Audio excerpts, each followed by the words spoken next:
Well, friends, very, very good morning, all of you. Welcome to success मंत्र।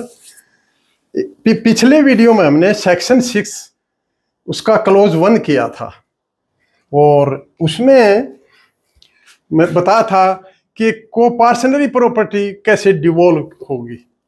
तो इसमें हम सेक्शन 6 का क्लोज 2, क्लोज 3, क्लोज 4 और क्लोज 5 डिस्कस करेंगे। तो आइए, हिंदू सक्सेस है govern by Mitakshara law, joint Hindu family, जो एंसेस्टर प्रॉपर्टी के विषय में जो बंटवारा है उसके विषय में सेक्शन 6(2) क्या कहता है। देखिए, on the basis of section 6(1), section 6(1) के तहत जो किसी फीमेल को प्रॉपर्टी मिली है, ancestor property, she is entitled to make a will, वो विल कर सकती है, उसका एब्सोल्यूट राइट है, वो जो मर्जी कर सकती है, बेच कर डिस्पोज ऑफ कर सकती है, सेल कर सकती है। तो ये सेक्शन 6 का 2 है। 6 का 3 में क्या है, after amendment of 2005 if a Hindu dies his property will be devolve by rule of succession.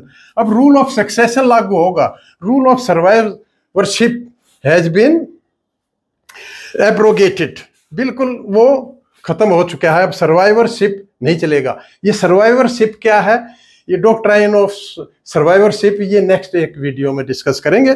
तो सेक्शन 6 का 4 क्या है, डॉक्ट्राइन ऑफ पाइस ऑब्लिगेशन।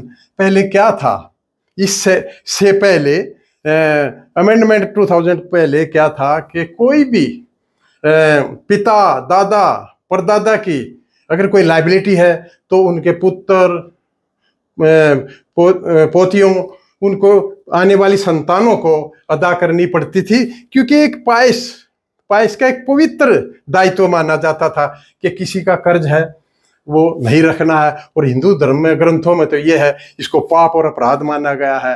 और इस्लाम में भी ये माना गया है कि कोई भी अगर कर्ज लेके संसार से जाता है तो उसको जन्नत नहीं मिल सकती। लेकिन आफ्टर अमेंडमेंट ऑफ 2005 ये नहीं है, ये कोई भी अगर क्रेडिटर है, लेनदार है, उसके आने वाली संतानों से रिकवर नहीं कर सकता। हाँ, इसमें एक कंडीशन जरूर है, अगर उसकी पर्सनल प्रॉपर्टी है तो उससे रिकवरी हो सकती है, नहीं तो नहीं हो सकती। अब सेक्शन 6(5) में क्या है, no act will apply over the partition that has been taken place. अगर कोई पार्टीशन पहले से हो चुका है, रजिस्टर्ड एक्ट 1908 के या थ्रू डिग्री ऑफ कोर्ट, इनके थ्रू हो गया है, तो उस पर एक्ट को लागू नहीं होगा। तो आज का बस इतना ही। Have a nice day, thank you.